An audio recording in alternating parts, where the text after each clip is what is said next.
Hello दोस्तों, नमस्ते। मैं हूं सविता पाल। तो अपने यूट्यूब चैनल पे आप सभी का स्वागत करती हूं। दोस्तों, आज आप लोग के सामने मैं एक सोहर उठान गीत सुनाने चल रही हूँ। अगर अच्छा लगे तो कमेंट में जरूर बताइए।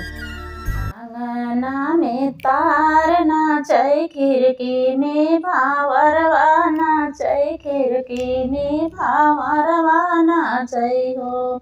बहिनी ओइसै नाचै, आजा हो कवाने रम पटना, हम लुटाई दे पटना, हम लुटाई देबै हो।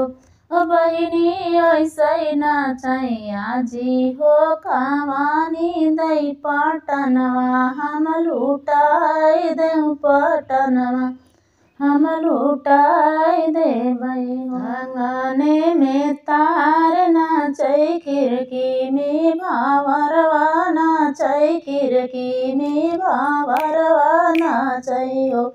ओ बहिनी ओइसै नाचै, बापा हो कवाने रम पटना, हम लुटाई दे पटना, हम लुटाई दे। आंगने में तार नाचै, खिड़की में भावरवा नाचै, खिड़की में भावरवा नाचै हो।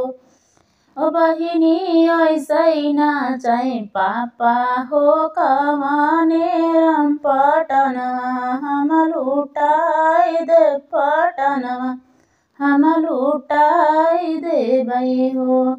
ओ बहिनी ओइसै नाचै, मम्मी हो कवानी दै पटनवा, मै लुटाई दे पटनवा, हम लुटाई देबै। आंगने में तार नाचै, खिड़की में भावरवा नाचै, खिड़की में भावरवा नाचै हो।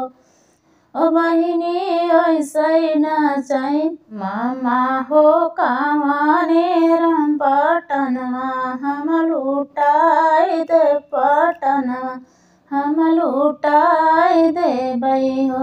ओ बहिनी ओइसै नाचै, मामी हो कवानी दै पटनवा, हम लुटाई दे पटनवा, हम लुटाई दे। आंगने में तार नाचै, खिड़की में भावरवा नाचै, खिड़की में भावरवा नाचै हो।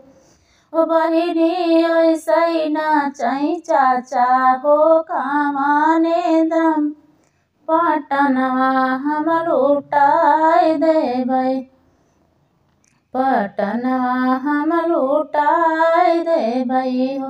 ओ बहिनी ओइसै नाचै, बुआ हो कवानी दै पटनवा, हम लुटाई दे पटनवा, हम लुटाई देबै। आंगने में तार नाचै, खिड़की में भावरवा नाचै, खिड़की में भावरवा नाचै हो। ओ बहिनी ओइसै नाचै, बुआ हो कवानी दै पटनवा, हम लुटाई दे